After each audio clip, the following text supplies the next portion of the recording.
We're not going away from our original content roots. That is extremely important. So Dead End, again, a classic supernatural maze. The characters in this maze are unbelievable. Some of them things that we have not done before. Gothic, huge cathedral. It is immense. That's the one word I keep saying about this maze. It's huge, and you're going to experience these stone gargoyles from all angles, above and below, interacting with you. You know, this event is Halloween Horror Nights. The icon this year is Halloween Horror Nights. With the walkers, we've got hundreds, literally hundreds of walkers, and giving them each a unique look. From you know, from the teeth, the rotten teeth, and the hair, and just the skin sloughing off. Penn&Teller is a 3D house, so we have to think about you know, in the 3D, you've got these different colors that jump out at you at a different level. So you got to kind of think, okay, well, you know, do I want to make this red? Well, maybe not, because I don't want that to be the most predominant thing, you know, in that particular room.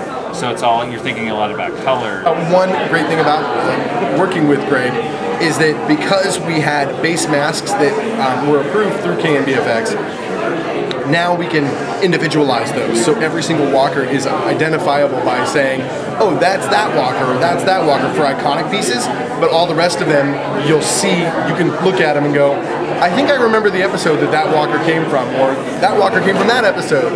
Everything from Jawless Girl to Bicycle Girl to Well Walker to Deer Eater, and although commonplace people might not know what those are because they haven't seen it from the show, fans of the show are going to know exactly, immediately who those walkers are. Well, street zones are kind of a thing of the past. We've renovated how we're doing the street program, and the AMC Walking Dead is more of an experience than a house tied to a street. Every 45 minutes, when the cast changes out, we won't tell you how they do it, but in the street, you'll be bombarded with 75 walkers in a herd every 45 minutes. So for our guests, and they won't know when it's coming because we've got different times that our characters are going to break.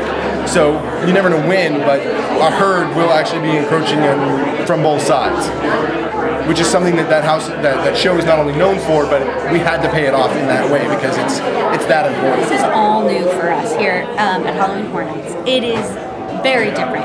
Instead of scare zones, what we had in the past, you could go to this scare zone and see this type of person in that scare zone. This year, all of Universal Studios is our scare zone.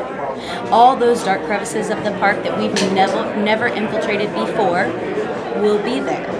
Any corner you turn, there could be a legion there. So that's the biggest difference. These legions move through the park. They take paths that are always not taken by our traditional scare zone paths. And again, there's no place safe. There are 5 different legions of horror. We have vampires that span all eras of time, all over the world. They're not one kind of vampire. They're all kinds of vampires in the Legion of Vampires. We have Dragon Warriors, they're a group of men, very gang-like, very warrior-like. They're here to feast. We have Prisoners. It's for the first time ever a full female chainsaw gang. We are so excited about that.